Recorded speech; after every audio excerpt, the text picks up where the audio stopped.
We are continuing to follow breaking news out of Boulder, Colorado. A suspect is now in custody after an attack at an outdoor mall. Several people have been hurt, and those injuries reportedly ranging from minor to severe. The incident, it happened as demonstrators assembled to call for the release of Israeli hostages still in Gaza. While the motive for this attack is still being determined, federal authorities are calling it a terror attack. Colorado's Attorney General said that it appears to be a hate crime. Joining me now to talk more about this, we have retired FBI Special Agent Jim Maxwell. Jim, good evening to you. Good evening. As you are hearing some of the details of this case and watching some of the video, we just had some cell phone video of what appears to be a suspect being taken down, put into handcuffs, people appearing to be watered down. We've heard there were calls that people were being set on fire. Your immediate thoughts on this attack and how this unfolded? Well, based on my background as being a bomb technician for the FBI, I've seen the videos of the black billowing smoke, and I can tell you whatever this device was, it was a petroleum-based device, some sort of petroleum product. But Molotov cocktails are nothing new. We have a recent event in Harrisburg, Pennsylvania, where the governor of Pennsylvania's residence was attacked. So this type of device is very rudimentary, and the formula for making these types of devices is readily available. You can look at publications like the Poor Man's James Bond or the Anarchist's Cookbook, which are published online, give details on how to make these devices. And there are various types of devices.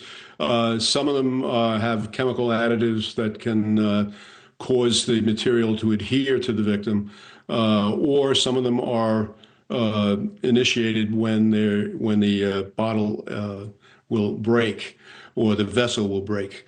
So this type of device has been around for quite some time, but this tactic here in the United States is relatively new. I really can't cite too many instances where particular groups were targeted with this type of device.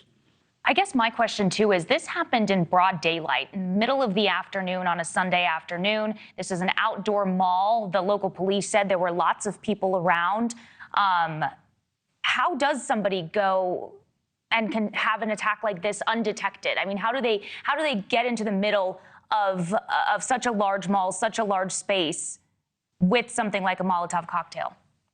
Well, it's relatively easy to penetrate a crowd. The thing that's appalling about this is, a terrible attack directed towards the Jewish community here in the United States, but it's also an attack on all of us and our ability to exercise our rights to free speech. To penetrate or get into a crowd that's demonstrating is not a difficult task.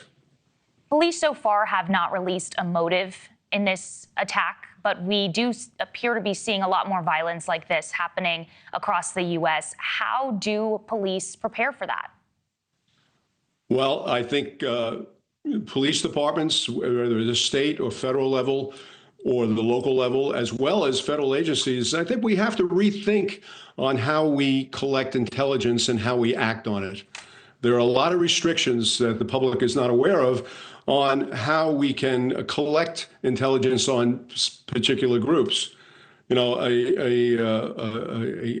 Ideally, a law enforcement agency that's collecting intelligence on, say, a terrorist group, they have to be able to reach out to either end of the spectrum and get a feel for whether or not any of these groups, beyond their rhetoric, are they a danger to the community? Are they willing to act out? Okay. And this is a very difficult balance, especially here in the United States. We have a thing called the Constitution, and we do adhere to it. But it's frustrating, I know, from a law enforcement perspective, trying to keep your finger on the pulse of what's going on here and not violate any individual rights at the same time. Thank you for watching. Subscribe below and download our NewsNation app right now on your phone, and you will get fact-based, unbiased news for all Americans.